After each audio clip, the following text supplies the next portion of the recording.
Hi అండి, అందరికీ నమస్తే అండి. ఈరోజు క్యాబేజ్ పరాటా అండి. క్యాబేజ్ పరాటా చాలా బాగుంటుందండి, చాలా టేస్టీగా కూడా ఉంటుంది. ఎప్పుడు పిల్లలకి ఒకే రకం టిఫిన్ కాకుండా, ఒకే రకం లంచ్ బాక్స్ కాకుండా ఇలా ఒకసారి చేసి పెట్టండి. పిల్లలు పెద్దలు అందరూ చాలా ఇష్టంగా తింటారండి. ఈరోజు క్యాబేజ్ పరాటా ఎలా తయారు చేయాలో చూద్దామండి. క్యాబేజ్ పరాటా కోసం అండి 3 కప్పుల వరకు గోధుమ పిండి తీసుకున్నానండి. ఒక పావు కేజీ క్యాబేజ్ తీసుకున్నాను. 2 రెమ్మల కరివేపాకు, కాస్త కొత్తిమీర, కాస్త కసూరి మేతి, 1 స్పూన్ పసుపు, తగినంత నూనె, కారానికి సరిపడా పచ్చిమిరపకాయలు, తగినంత ఉప్పు, 1 స్పూన్ జీలకర్ర అండి. ముందుగా మనం ఒక చాపర్ని తీసుకుందామండి.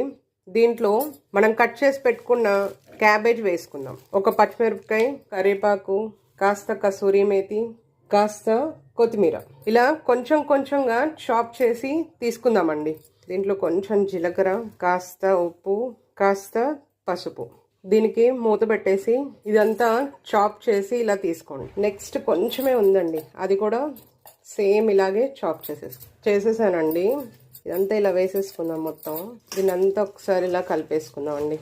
1 2 3. దీంట్లో వాటర్ ఏం వేయకండి, ఎందుకంటే క్యాబేజ్లో వాటర్ ఊరుతాయండి. ఒక్కసారి ఆ క్యాబేజ్ని పొడిపిండిలో ఇలా నలిపేసుకున్నాం అనుకోండి, ఆ చెమ్మ ఏదైతే ఉందో అది పిండికి పట్టుకుంటుంది అనమాట. ఇప్పుడు దీంట్లో కొద్దిగా వాటర్ తీసుకున్నాం. తడి పొడిగా వేసుకుంటూ ఇలా గట్టిగా కలుపుకుంటూ తీసుకోవాలి. పిండి మాత్రం గట్టిగానే కలుపుకోండి. ఇప్పుడు దీంట్లో కాస్త నూనె వేసుకుందామండి. ఈ మాత్రం నూనె వేసుకొని కలుపుకుందాం. ఇలా మొత్తం ఒకసారి కలిపేసి దీన్ని మూత పెట్టేసి ఒక 1/2 అవర్ పక్కన పెట్టేసుకుందాం. ఇలా ఒక మూత పెట్టేసుకుందాం. 1/2 అవర్ అయిపోయిందండి. మూత తీసి ఇవన్నీ చిన్న చిన్న ముద్దలుగా చేసుకుందాం అండి. ఇలా అన్ని తీసేసుకొని అన్నీ ఇలా చేసేసుకుందాం. ఇలా ఒక్కొక్కటి తీసుకొని పరాటా రుద్దేసుకుందాం అండి. ముందు పిండి డిప్ చేసేసుకుందాము. మొత్తం ఇలా పరాటా అంతా రుద్దేసుకుందాం అండి. చాలా సింపుల్గా, చాలా ఫాస్ట్గా అయిపోతుందండి.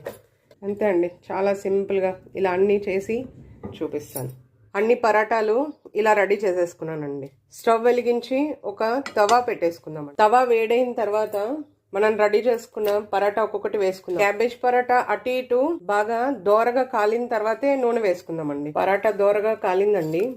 ఇప్పుడు దీనిపైనంతా నూనె వేసుకుందాం. ఇటువైపు కూడా నూనె కాస్త వేసుకుందాం. 2 వైపులు బాగా కాలిన తర్వాత పరాటా తీసేసుకుందాం అండి.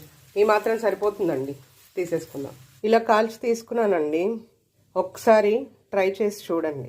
థ్యాంక్ యూ ఫర్ వాచింగ్ అండి.